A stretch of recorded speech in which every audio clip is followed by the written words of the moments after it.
আসসালামু আলাইকুম ওয়া রাহমাতুল্লাহি ওয়া বারাকাতুহু। সুপ্রিয় দর্শক, অনেকেই বলে থাকেন যে রিজিক বাড়ানোর জন্য কোনো ব্যবস্থা আছে কিনা। তো আসলে মূলত রিজিক বাড়ানোর জন্য ব্যবস্থা আছে। আল্লাহ তাআলা সূরা তালাকের মধ্যে বলেন, ওমান ইয়াত্তাকিল্লাহা ইয়াজআল লাহু মাখরাজা ওয়া ইয়ারযুকহু মিন হাইথু লা ইয়াহতাসিব। যে আল্লাহ তাআলাকে ভয় করবে, সে যদি কোনো বিপদের মধ্যে পড়ে তাহলে আল্লাহ তাআলা তাকে সেই বিপদ থেকে উদ্ধার হওয়ার ব্যবস্থা করে দেবেন, এবং ওয়ায়ারযুকহু মিন হাইথু লা ইয়াহতাসিব, এবং এমন স্থান থেকে তাকে রিজিক দিবেন যা সে কল্পনাও করতে পারে না। সুতরাং বোঝা গেল আল্লাহ তাআলার তাকওয়া প্রথমত আবশ্যক।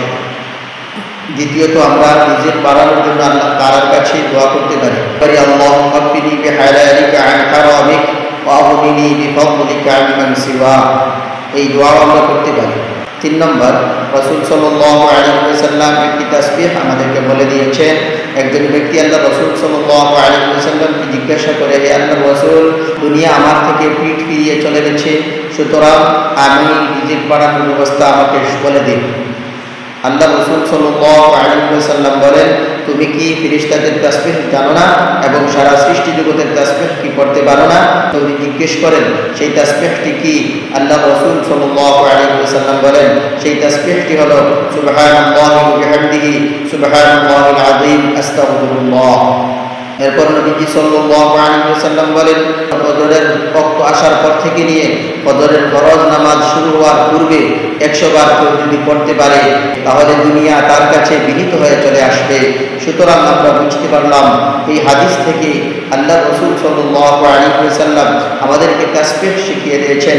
যদি আমরা রিজিকের সংকীর্ণতায় পড়ি তাহলে আমরা সুবহানাল্লাহি ওয়া বিহামদিহি সুবহানাল্লাহিল আযীম আস্তাগফিরুল্লাহ এই তাসবিহটি আমরা ফজরের ওয়াক্ত আসার পরে ফজরের ফরজ নামাজের পূর্বে আমরা পড়ে নেব 100 বার, তাহলে আমাদের কাছে দুনিয়া বিনীত হয়ে চলে আসবে।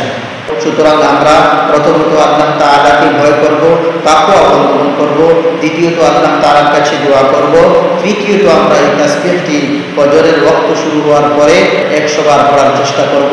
তাহলে ইনশাআল্লাহ আমাদের রিজিকের অভাব দূর হবে। এই হাদিসটি বর্ণনা করেছেন আবু হামিদ গাযালি রাহিমাহুল্লাহ ওনার কিতাব ইহয়া উলুমিদ্দিন কিতাবের মধ্যে। কিন্তু মুহাদ্দিসিন ইকরাম এই হাদিসটিকে দাঈফ বলেছেন। তবে ইমাম নববী রাহিমাহুল্লাহ আল আযকার কিতাবের 40 নম্বর পৃষ্ঠার মধ্যে বলেছেন, দাঈফ হাদিসের উপর আমল করা তো যায় এবং আমল করা মুস্তাহাব ফজিলতের ক্ষেত্রে। সেই হিসাবে আমরা এই দাঈফ হাদিসের উপর আমল করতে পারি। আল্লাহ তাআলা যেন আমাদেরকে তৌফিক প্রদান করেন এবং আমাদের রিজিকের অভাব দূর করে দেন।